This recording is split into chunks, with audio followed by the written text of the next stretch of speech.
Il est fini, il est démotivé, George Russell va l'écrabouiller, c'est même l'année de trop.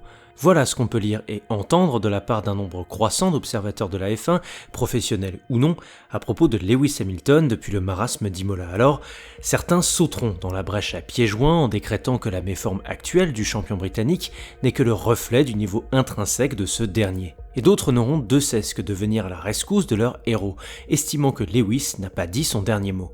Quant aux derniers, ils indiqueront avec sagesse qu'il faut attendre. Attendre de voir comment se décante ce championnat, et attendre que des tendances de fond que l'on ne peut pas percevoir après seulement 4 courses puissent se dégager. Néanmoins, il est légitime de soulever quelques inquiétudes quant à la tournure que pourrait prendre la carrière du septuple champion du monde à partir de maintenant. Ces inquiétudes sont au nombre de 3, et voici lesquelles.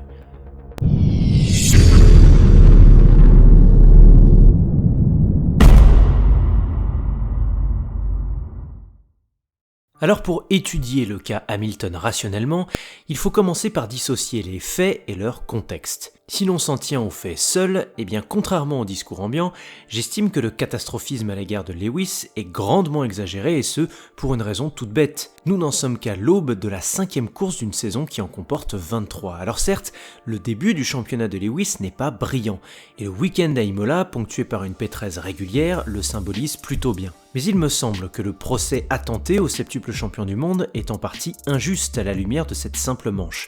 Alors qu'on soit clair, il était un cran en dessous de son coéquipier tout le week-end. Mais accordons-lui qu'il n'était pas non plus à la rue. En témoignent les 3 petits dixièmes qui le séparaient de Georgie Boy en qualif le vendredi. Il n'était pas non plus largué lors du sprint du samedi, les 2 Britanniques ayant même été coincés derrière le bouchon Vettel la plupart du temps. Et s'agissant de la course, gardons à l'esprit que le départ a conditionné le reste. Si l'envol opportuniste de Russell l'a mis dans d'excellentes prédispositions pour attaquer des proies isolées par la suite, celui de Lewis, plus prudent, l'a enfermé dans un train d'aspiration et de DRS durant toute la course.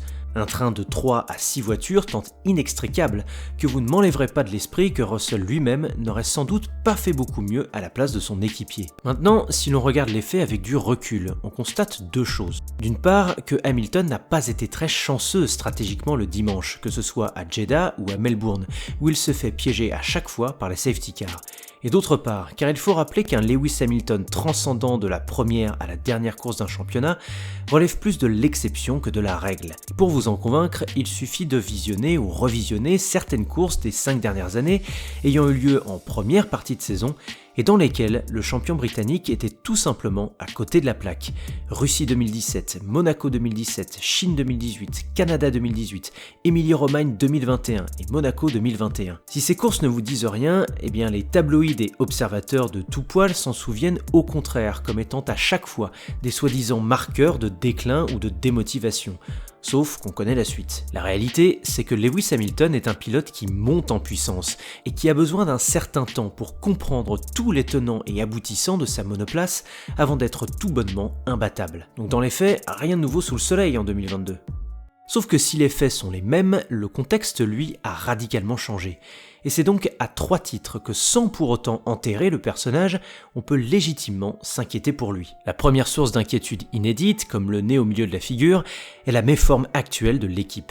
Rappelons, si cela est encore utile, que la W13 qu'Hamilton pilote ne propose pas le niveau de compétitivité escompté et semble même peiner à s'extraire du milieu de peloton. Alors pour expliquer ce déficit de performance, les sources sont multiples.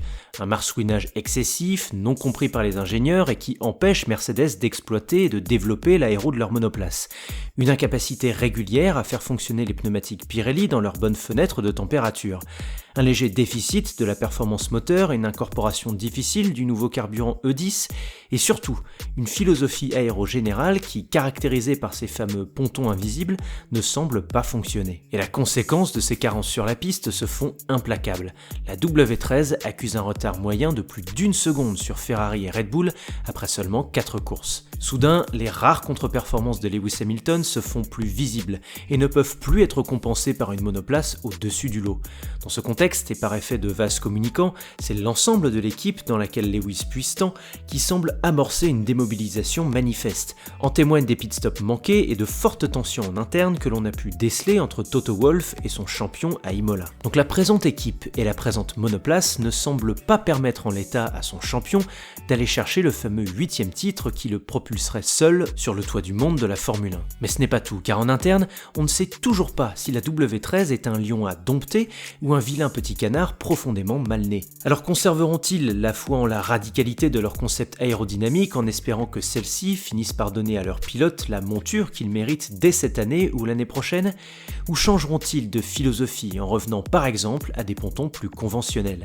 Cette question est absolument déterminante, car si le mauvais chemin venait à être emprunté par les têtes pensantes de la marque à l'étoile, alors il y a un risque sérieux pour que la saison 2023 soit également perdue, tout simplement parce que le développement de la voiture de l'année prochaine se joue dès à présent. Or, le contrat actuel de Lewis Hamilton prendra fin à l'issue de cette même année 2023. C'est donc la performance et le temps qui jouent contre le septuple champion du monde et sa quête ultime du 8e sacre.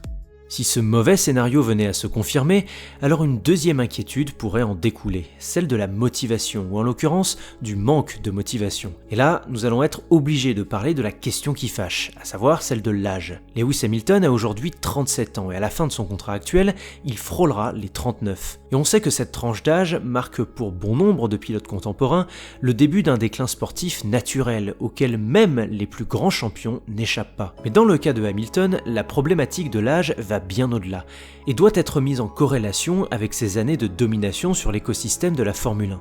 L'équation est ainsi la suivante: comment maintenir un pilote en fin de carrière motivé alors que sa monoplace ne répond plus présente? Alors on l'a entendu à la radio sous le drapeau à damier, Toto Wolff est sur le coup et a tenu à rassurer son pilote en le dédouanant publiquement de toute responsabilité pour sa P13. Et on sait de la bouche de l'intéressé lui-même que Lewis n'a jamais passé autant de temps à l'usine de Brackley et dans les simulateurs qu'aujourd'hui. Mais cette motivation, quoique évidente, a quand même plus de chances de s'effriter à 37 ans qu'à 25, surtout lorsqu'on a vécu ce que Lewis a vécu. Et oui, la descente après l'apogée est toujours un drame pour un pilote, surtout lorsque cet apogée s'appelle Abu Dhabi 2021. En outre, il faut rappeler également que la F1 n'est pas toute la vie du septuple champion du monde, au contraire de la plupart des pilotes du plateau. La mode, la musique et les engagements sociétaux font également partie intégrante de ce qu'est devenu Lewis Hamilton et à cet égard, ils peuvent, en cas de motivation vacillante, devenir un appel à la reconversion d'autant plus puissant. Même si l'on ne peut pas douter de la volonté sans faille d'Hamilton à conquérir son 8e titre, elle ne peut en aucun cas être comparée à la fraîcheur, à l'énergie et au croc aiguisé d'un certain George Russell, 15 ans plus jeune, et qui n'a encore rien gagné. Et cela, ce n'est pas être insultant à l'égard du champion, mais c'est simplement pointer l'ordre naturel des choses. Et puisqu'on parle de George Russell, évoquons la troisième source d'inquiétude pour l'avenir du septuple champion du monde et qui est peut-être la plus imposante. Car de tous les coéquipiers que Lewis ait pu avoir, il est d'après moi et de loin le plus dangereux. Dangereux de par la différence d'âge, de par le talent pur, de par la pointe de vitesse et surtout de par le contexte. Et oui, George Russell est à Lewis Hamilton ce que Charles Leclerc était à Sebastian Vettel chez Ferrari en 2019. Et plus le jeune Britannique complimente son illustre équipier en le qualifiant de capitaine de navire, comme il ne cesse de le faire depuis le début de l'année, plus il se crédibilise au sein de son équipe et du paddock lorsqu'il termine devant, voire largement devant. L'avantage de Russell est qu'il n'a aucune pression cette année. S'il termine derrière le grand Hamilton mais à une distance respectable, il sera gagnant. S'il fait jeu égal, il sera gagnant. S'il termine devant, il sera gagnant. Et son voisin de garage doit impérativement s'en méfier, car Russell n'a pas été engagé comme nouveau faire-valoir, mais bel et bien pour préparer l'avenir de Mercedes. Dans ce contexte, l'expérience révélatrice du jeune George dans une écurie de fond de grille que fut Williams lui donne d'autant plus de bagages en vue de se dépatouiller d'une saison jusqu'à présent difficile pour Mercedes.